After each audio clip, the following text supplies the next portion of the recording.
Donc une fois qu'on a amplifié le gène d'intérêt du parasite par PCR et qu'on a vérifié sur gel si l'oiseau était parasité ou non, l'idée ça va être d'identifier le parasite qui est présent dans le sang de l'oiseau. Donc c'est-à-dire qu'on va essayer d'identifier la séquence du parasite, donc en fait la suite de nucléotides de ce parasite. C'est ce qu'on appelle du séquençage. Donc il y a plusieurs méthodes, mais nous on utilise la plus ancienne, une des plus anciennes et des plus utilisées, c'est la méthode Sanger. La bande noire, c'est le gène ici qu'on cherche à identifier. Donc on va synthétiser une multitude de fragments de différentes tailles, avec comme base terminale une base colorée qui va être caractéristique, donc en rouge le A, en jaune le G, etc. Et donc on va faire passer ça dans un séquenceur qui va reconnaître ces bases colorées et qui va reconstruire la séquence du parasite.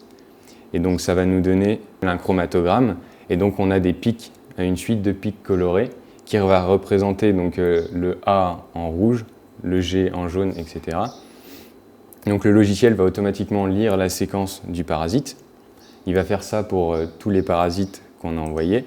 Donc j'ai fait ici un petit fichier de quelques souches parasites qu'on a pu rencontrer dans les Caraïbes.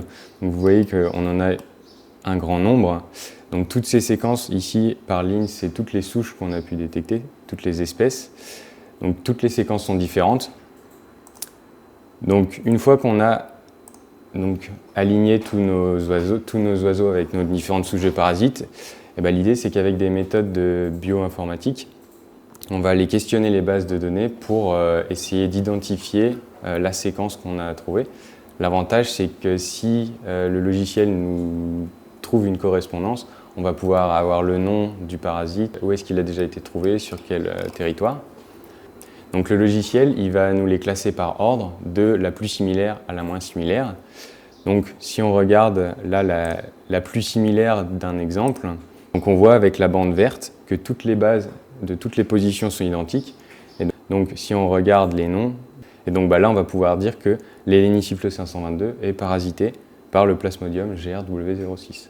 On va faire ça pour tous nos individus et on va avoir l'identité du parasite de chacun de nos oiseaux.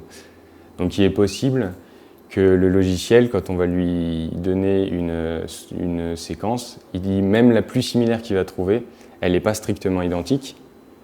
Donc par exemple, cet individu-là.